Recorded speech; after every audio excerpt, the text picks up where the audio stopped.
है नया पाने की चाहत में पुराना छूट जाता है। नया पाने की चाहत में पुराना छूट जाता है। तुझे अपनाऊं तो मुझसे जमाना रूठ जाता है। मोहब्बत पढ़ने लिखने में बहुत आसान है, लेकिन मोहब्बत को निभाने में पसीना छूट जाता है। उन्हीं को कातिल कहेगी दुनिया, हमारा ही कत्लेआम होगा। हम ही को कातिल कहेगी दुनिया, हमारा ही कत्लेआम होगा।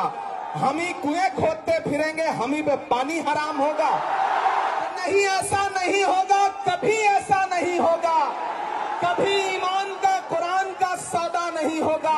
हमें तुम कत्ल कर दो शौक से मंजूर है, लेकिन शरीयत के किसी मुद्दे पे समझौता नहीं होगा कि हम आतिशे सोजा में भी हक बात कहेंगे। कुंदन की तरह दहर में ताबिंदा रहेंगे। तारीख बताती है कि हर दौरे सितम में हम जिंदा थे, हम जिंदा हैं, हम आंखों के सामने हजारों की तादाद में, लाखों की तादाद में। अब थोड़ी देर आप लोग बैठ जाएं। जितना इंतजाम आपने कर लिया, थोड़ी देर बैठ जाएं। मुझे इनसे बात करने। मैं आपसे भी गुजारिश करूंगा थोड़ी देर। ये सैकड़ों किलोमीटर से आए हुए लोग धूप की शिद्दत पे खड़े हैं, तो इनकी मौजूदगी को सलाम। मुझे पता है नया पाने की चाहत में पुराना छूट जाता है। नया पाने की चाहत में पुराना छूट जाता है। तुझे अपनाऊं तो मुझसे जमाना रूठ जाता है। मोहब्बत पढ़ने लिखने में बहुत आसान है, लेकिन मोहब्बत को निभाने में पसीना छूट जाता है। इमारत शरिया के एक बुलावे पर पूरे बिहार, पूरे बंगाल, पूरे उड़ीसा, पूरे झारखंड के कोने कोने से आए हुए अपने हमउम्र साथियों को, अपने बुजुर्गों को सलाम करता हूं। अगली थोड़ी देर आपसे मुखातिब रहना चाहता हूं। दिल्ली में बैठी हुई सरकार एक बिल लेकर के आई है, वक्फ अमेंडमेंट एक्ट। हम ही को कातिल कहेगी दुनिया, हमारा ही कत्लेआम होगा। हम ही को कातिल कहेगी दुनिया, हमारा ही कत्लेआम होगा। हम ही कुएं खोदते फिरेंगे, हम ही पे पानी हराम होगा। हमारे आबाओ अजदाद की दान की हुई जमीनें दिल्ली में बैठी हुई सरकार, दिल्ली का हाकिम लूट करके अपने धन्ना से दोस्तों को देना चाहता है। इसलिए यह बिल लेकर के आया गया है। पूरे मुल्क में इस बिल के खिलाफ एहतजाज हो रहा है। देश की पार्लियामेंट में आपने देखा, हम सारे लोगों ने इस बिल के खिलाफ लगातार लड़ाई लड़ी, लेकिन नंबर उनके पास है, इसलिए यह बिल पास हो गया। अब लड़ाई सड़कों पर लड़नी है।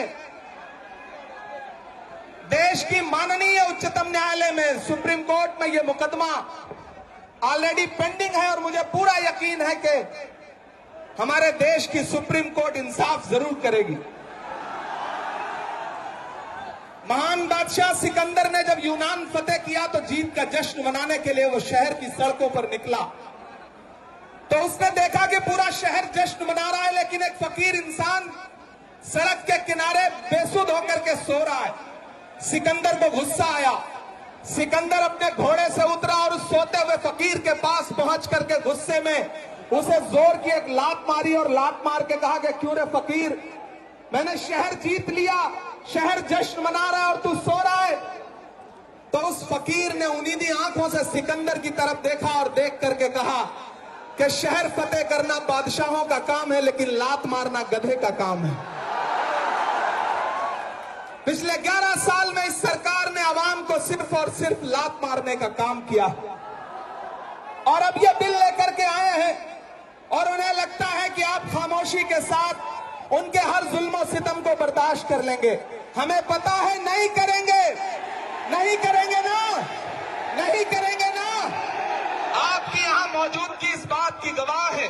मुझे पता है धूप बहुत ज्यादा है, इसलिए हजारों की तादाद में लोग दरख्तों के नीचे किनारे बैठे हुए हैं, वो बीच में नहीं आए।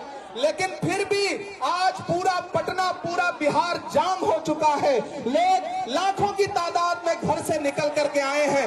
मैं सलाम करता हूं आपकी जिंदा दिली को, आपकी मोहब्बत को। फैसल रहमानी साहब के एक बुलावे पर मैं उनको भी सलाम कर रहा हूं। ये जो नई नस्ल है ये पानी की तरह बह रही है, मैं इस नई नस्ल के बहने को भी सलाम करता हूं। बहुत तकरीर नहीं करनी है, बस इतना कहना है कि नहीं, ऐसा नहीं होगा, कभी ऐसा नहीं होगा, कभी ईमान का कुरान का सौदा नहीं होगा। बिहार वालों, बताना, दिल्ली तक अपनी आवाज पहुंचाना कि नहीं, ऐसा नहीं होगा, कभी ऐसा नहीं होगा, कभी ईमान का कुरान का सौदा नहीं होगा।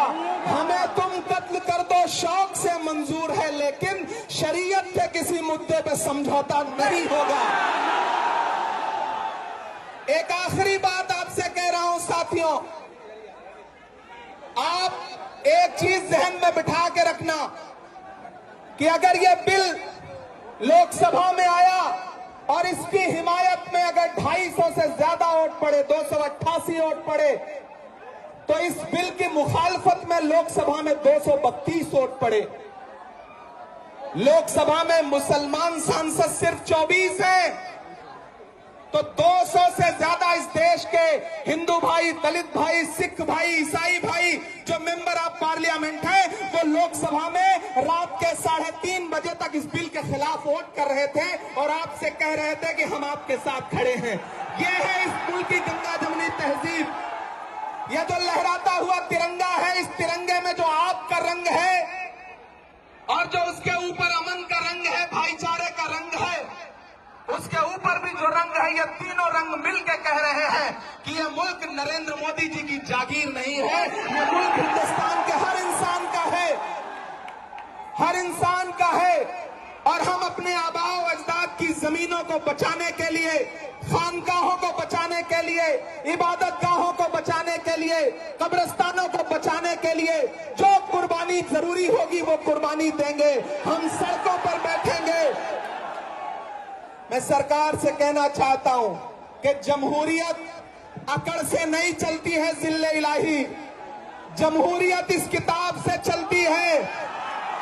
यह जो संविधान है जिसे डॉक्टर बाबा साहब अंबेडकर ने अपने खून पसीने से लिखा था, इस किताब से मुल्क चलेगा, किसी की अकड़ और जिद से नहीं चलेगा। नरेंद्र मोदी जी, आपको यह समझना पड़ेगा कि आप हमारी हिमायत में जो बिल लेके आए हैं, हमें पता है वो हमारी हिमायत नहीं बल्कि हमें बर्बादी का सामान लेकर के आए हैं। आपकी साजिश हम समझते हैं, आपकी मंशा हम समझते हैं और हम इस बिल के खिलाफ खड़े हैं।